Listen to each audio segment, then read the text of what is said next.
खलील जिब्रान ने एक कहानी लिखी बिज्जू का।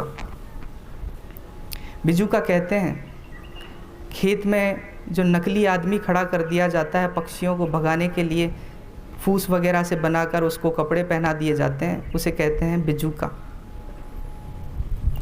खलील जिब्रान ने लिखा, एक आदमी एक खेत की ओर गया। खेत पर पहुंचा, उसने देखा एक बिज्जू का खड़ा है। पक्षी भाग रहे हैं, उसे देखकर भागते जा रहे हैं, उड़े चले जा रहे हैं। वो कब से ही वहाँ खड़ा है, न जाने कितने बरस बीत गए, वैसा का वैसा वहाँ खड़ा है।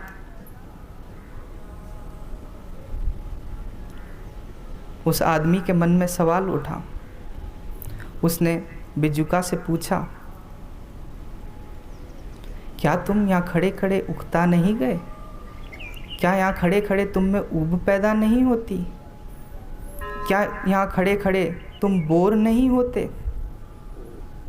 बिज्जुका बोला, नहीं, मैं पक्षियों को डराता हूँ, उन्हें यहाँ से भगाता हूँ।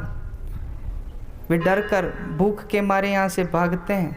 बड़ा आनंद मिलता है, बड़ी खुशी होती है, दूसरे को डराने में बड़ा मज़ा आता है। आदमी ने गौर किया और सोचा, यही बात तो हमारे साथ है। हमें भी बड़ा मज़ा आता है।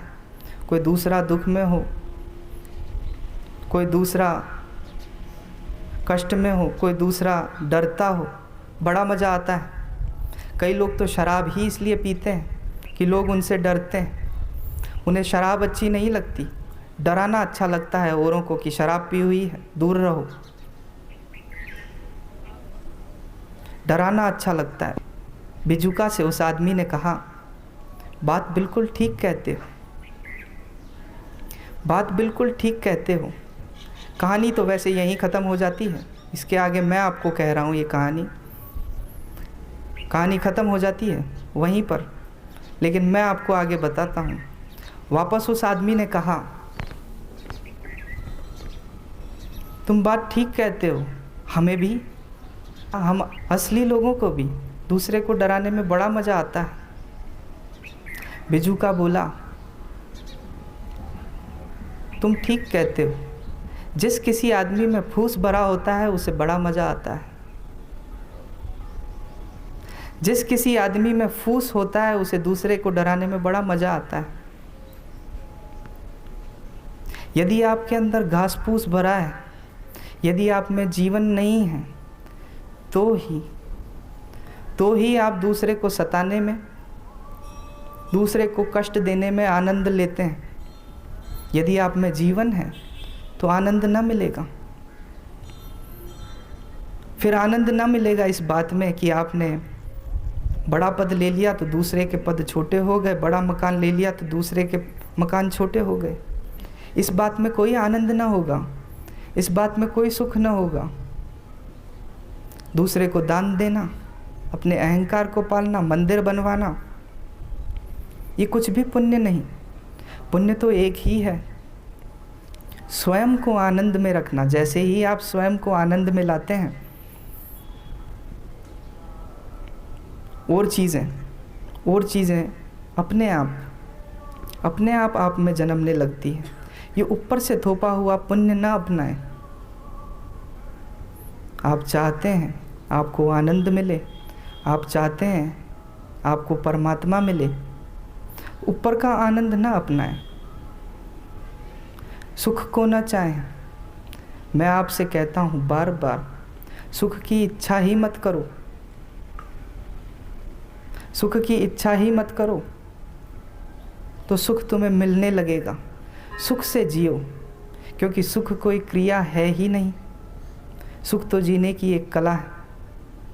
जब तक आप दुख में भी सुख देखते रहेंगे, जब तक दुख में सुख देखेंगे, तब तक कुछ ना होगा, तब तक दुख बना ही रहेगा।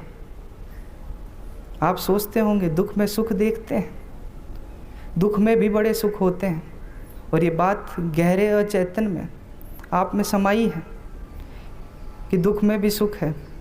आप गौर करना एक छोटा बच्चा जब बीमार होता है, उसकी माँ उसके सर पर हाथ रख के बैठी है। सभी लोग बड़े प्रेम से रखते हैं, सभी लोग बड़ा प्रेम दे रहे हैं उसको, सब प्रेम करते हैं, कोई कुछ नहीं कहता, बीमार है। लेकिन जब वो स्वस्थ होता है तो सभी डांटते डपटते हैं, लड़ते हैं, कोई सर पर हाथ नहीं रखता उसके।